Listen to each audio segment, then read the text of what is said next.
सभी को जय श्री राम, जय श्री राधे। आइए माघ स्नान महात्म के 13वें अध्याय रूपी इस ज्ञान गंगा में हम सब मिलकर स्नान करें और विष्णुदूत और विकुंडल के मध्य का ये 13वें अध्याय अंतिम अध्याय है इनके संवाद का। और विष्णुदूत से अन्य प्रश्न पूछने की आज्ञा जब विकुंडल को मिल गई तो विकुंडल ने कहा कि हे देव, गंगाजल के समान आपके अमृत रूपी वचनों को श्रवण करके मैं कृत्य हो गया हूं। धर्मशास्त्रों ने सत्य कहा है कि यदि सज्जनों का दर्शन मात्र हो जाए, सज्जनों का दर्शन केवल हो जाए तो पापों और तापों का नाश हो जाता है। इसीलिए तो कहा संत समागम हरि कथा तुलसी दुर्लभ धोय। ये दो चीजें कहीं जीवन में एक साथ मिल जाए ना, सज्जन मिल जाए, संत का अर्थ ही सज्जन होता है, अर्थात कोई सज्जन कोई संत मिल जाए और साथ में भगवान की कथा या सत्य रूपी कथा अगर एक साथ जीवन में मिल रही है तो समझ लेना ये जीवन का बड़ा अनमोल समय है। इसको किसी तरीके से संभाल लिया जाए और रख लिया जाए। रही मन धागा प्रेम का मत तोड़ो चटकाए, टूटे से फिर ना जुड़े जुड़े गांठ पड़ जाए। और सज्जनों का मिलना तो कहते हैं कि सज्जन रूठ भी जाए तो उनको बार बार मनाना चाहिए। रूठे सुजन मनाइए जो रूठे सौ बार, रही मन फिर पोइए टूटे मुक्ताहार। जिस प्रकार अपना अनमोल कोई माला है, अनमोल किसी रत्नों की माला है, उसको हम अगर टूट भी जाए तो उसको फेंकते थोड़ी ना है, भूल थोड़ी ना जाते हैं। तो जैसे उसको हम बार बार नए नए धागे में पिरोकर पहनते हैं, उसी प्रकार सज्जन रूपी जो ये सज्जनों के ज्ञान रत्न रूपी जो ये मालाएं हैं, इनमें जो रत्न लगे हुए हैं, संत रूपी रत्न, यदि कभी जीवन में यदि प्राप्त हो जाएं और यदि वो रूठ भी जाए तो रूठे सुजन मनाइए जो रूठे सो बार। इसे लगा कि सज्जनों को तो रूठे वो को भी मना लेना चाहिए, अपने पास रखना चाहिए। कहते हैं दूध देने वाली गाय की लाद भी अच्छी, ऐसा भी कहा, क्योंकि उससे आपका कल्याण छुपा है। उनके क्रोध में भी आपका कल्याण छुपा है, उनके हर प्रकार से उनके आचरण से आपका कल्याण छुपा होता है। तो सज्जनों के दर्शन मात्र से इसीलिए कहा कि पाप और तापों का नाश होता है। आपके ज्ञानपूर्ण बातों से मेरा ज्ञान संदेह चला गया। बस अब एक कष्ट आपको देना चाहूंगा। ऐसा कह रहा है विकुंडल कि मेरे भाई को नरक से मुक्ति दिलाने का कोई उपाय बतलाइए। मुझे इस विषय में बड़ा कष्ट है, बड़ा दुख है कि मेरे भाई को नरक से मुक्ति मिल जाए। विकुंडल के द्वारा आग्रह करने पर भाई के प्रति उसका अनुराग देखकर विष्णुदूत को बड़ा अच्छा लगा। तो उसने कहा, विकुंडल हे मित्र, यदि तुम अपने 8वें जन्म का अपना पुण्य जो है अपने भाई को संकल्प में दान कर दो तो तुम्हारा भाई को स्वर्ग मिल जाएगा। बड़ी अचरज भरी बात सुनी कि तुम्हारे 8वें जन्म का पुण्य यदि तुम दे दो तो तुम्हारा भाई स्वर्ग चला जाएगा। विकुंडल ने सुना तो बोला कि मेरे 8वें जन्म में ऐसा कौन सा पुण्य था, मैं तो तैयार हूं देने को, लेकिन ऐसा कौन सा मेरा वो पुण्य था जिस पुण्य के प्रभाव से मेरे भाई को मुक्ति हो जाएगी नरक से। इसलिए मुझे मेरे 8वें जन्म की पहले कथा सुनाइए।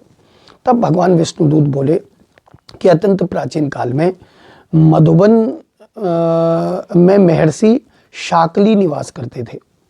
महर्षि शाकली बड़े तेजस्वी थे। उनकी पत्नी का नाम था रेवती, वो भी सती साध्वी थी, धार्मिक थी। रेवती और शाकली से 9 पुत्र हुए। इनमें इनके नाम थे ध्रुव, शशि, बुद्ध, तार, निर्मोह, जितमाय, ध्यान काम, गुणाति और ज्योतिष्मान। महर्षि ने जो प्रथम 4 पुत्र थे, ध्रुव, राशि, बुद्ध और तार, और अंतिम पुत्र जो ज्योतिष्मान था, ये पांचों ही अग्निहोमी थे, अग्निहोत्री थे। तो इन पांचों को ही पूर्ण धार्मिक रूप से इन्होंने गृहस्थ जीवन को व्यतीत किया।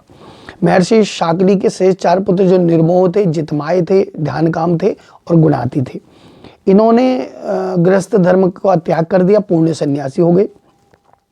किसी कार्य करने में इनकी कोई रुचि नहीं थी। सत्य को जानने का प्रयास करते थे, ब्रह्म को जानने का प्रयास करते थे।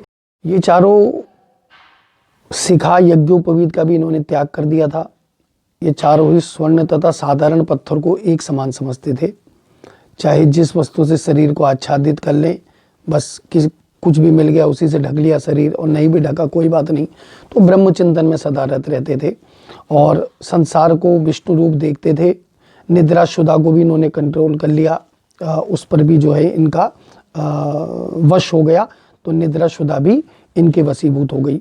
मौन रहकर पृथ्वी पर विचरण करते थे। काम, क्रोध, मोह, अहंकार सब त्याग दिए इन्होंने और इंद्रियों को वश में किया। पूर्ण वीतरागी जीवन वे व्यतीत कर रहे थे। और उस समय विकुंडल को बता रहे हैं विष्णुदूत कि तुम भी मत्स्य देश में निवास करते थे। एक दिन मध्याह्न काल में शुदा तृषा से पीड़ित ये चारों योगीजन तुम्हारे यहाँ आ गए और आंगन में योगियों को देखकर तुमने बड़े गदगद भाव से इनका स्वागत किया और श्रद्धापूर्वक इनके चरणों को स्पर्श कर इनसे मधुर वाणी में निवेदन किया कि हे महात्मा ने, आपका दर्शन पाकर मेरा जीवन सफल हुआ है। आपके दर्शन तो ईश्वर दर्शन समान है। और इसके बाद आपके चरण आदि धोए, चारों ऋषियों के चरण आदि धोए तुमने, और उसके बाद तुमने उनके चरणों का जो चरणोदक था, चरणामृत था, उसको पान किया, सिर में धारण किया।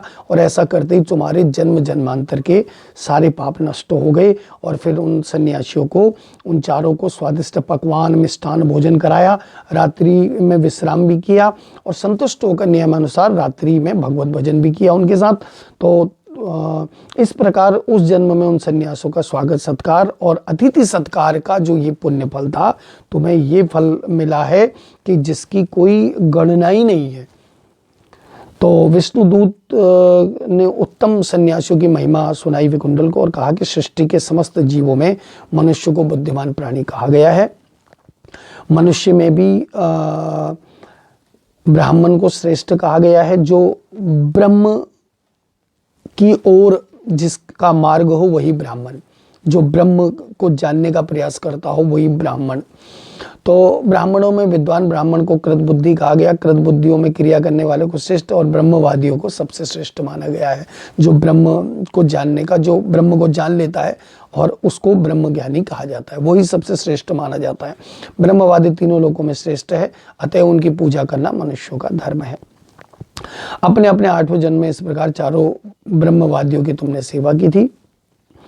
तो इस प्रकार विकुंडल ने उसी समय अपने इस बात को सुनकर 8वें जन्म का जो संचित पुण्य था उसको अपने बड़े भाई को दान कर दिया।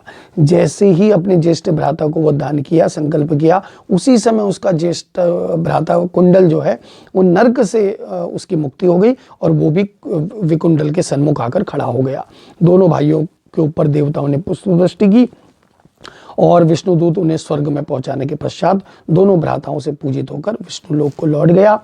और हे राजन, जो श्रोता भक्तिपूर्वक इस विकुंडल और देवदूत संवाद और को श्रवण करते हैं, पठन पाठन करते हैं, सुनते हैं, वह निष्पाप हो जाते हैं, उनके सब पाप नष्ट हो जाते हैं और उनको 1000 गौदान के पुण्य के बराबर पुण्य फल की प्राप्ति होती है।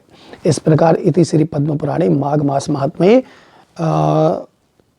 13 अध्याय संपूर्ण। इस प्रकार यहाँ पर ये 13वां अध्याय माघ महात्म्य का पूरा हुआ और आगे का जो अध्याय है फिर अगले वीडियो में आप लोगों को सन्मुख लेकर प्रस्तुत होंगे। आप सभी के कल्याण हो। नमो नारायण।